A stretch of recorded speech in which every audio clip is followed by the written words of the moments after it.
nervous. I'm kind of nervous. Okay, I'm gonna try that, be nervous. Right now? Which one? The gun, the left, the right? The right? That was the best take we've had so far today. This is what real lesbians do. This is what it's really like.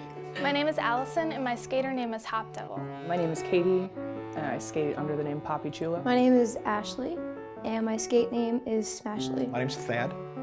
My derby name is Squints. Hi, I'm Noelle, also known as Jungle Lacey. My name is Katie, and I officiate as Stabby McNeedles. I am Dan, or Harikari in roller derby terms. My name is Emily, also known as Sk8 Crime with the Cincinnati Rollergirls. Wait, can I redo that? The Cincinnati Rollergirls is an eclectic league of women from all different kinds of walks of life. I was raised Catholic. I grew up in a really small town in Arkansas where there were more Baptist churches than there were people.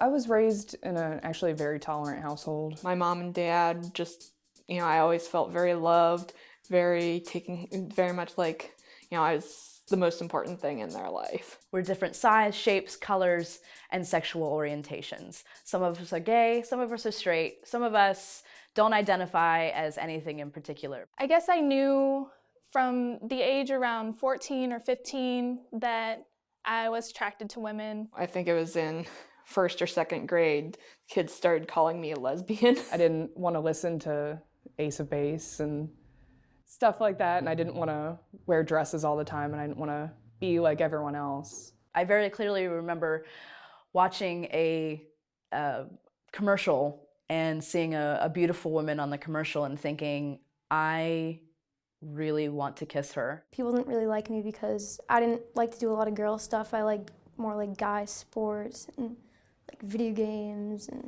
so I was bullied a little bit because of that. I never talked to anyone about how I felt because there was no one who I thought would understand me. In elementary school, I'm overanalyzing, who I talk to, when I talk to them, what I do, my emotions, if I go and touch somebody. It's always hard when you're a kid and, you're different from everyone, and, there's always the people that, they're going and they're doing the cool stuff and you want to hang out with them, but they don't want you. It wasn't until middle school and high school that I started getting called a dyke. For me, it wasn't even an option to be able to come out in that environment. I was way too afraid. My personal property was stolen from me, stolen from my locker, and also stolen from my backpack when it was sitting in the classroom.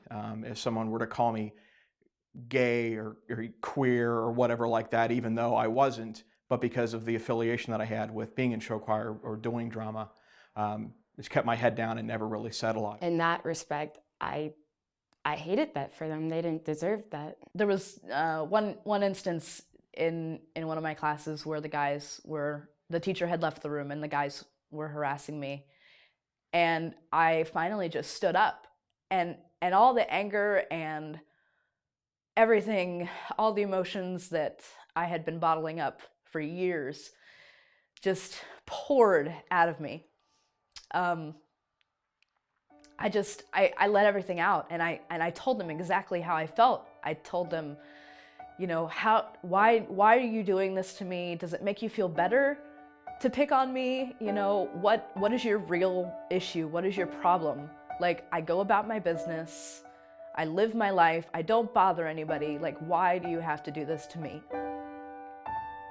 And of course, I was crying, and it was a very difficult moment. But after it was all over, it stopped. The bullying stopped, and for the first time in my life, I felt like I had control over my situation. And from there, it just got so much better.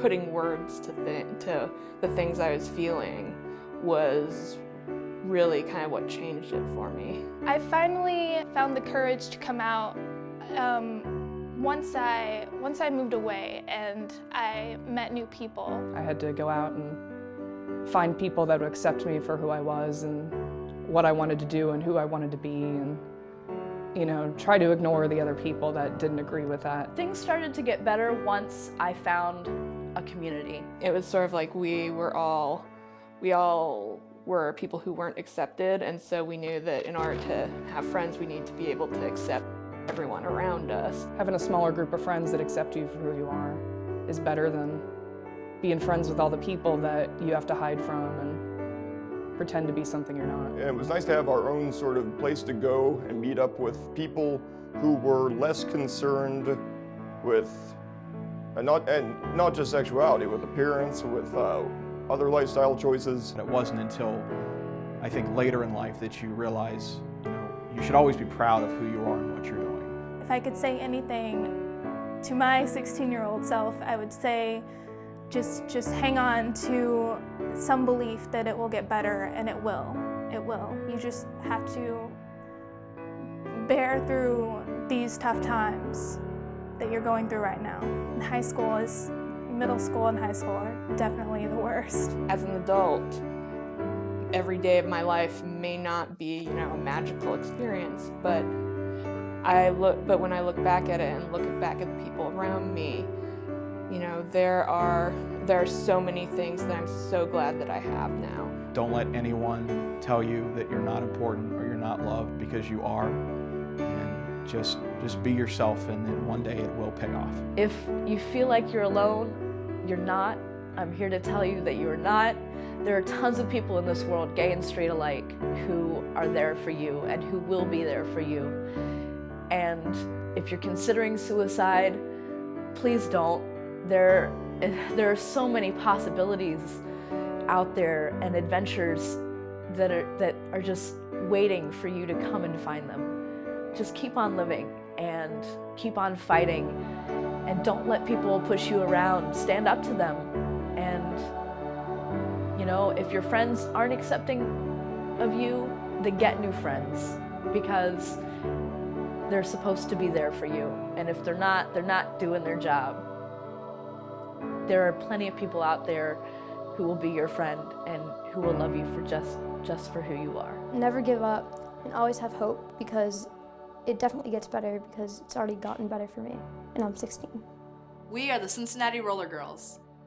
It gets better. It gets so much better.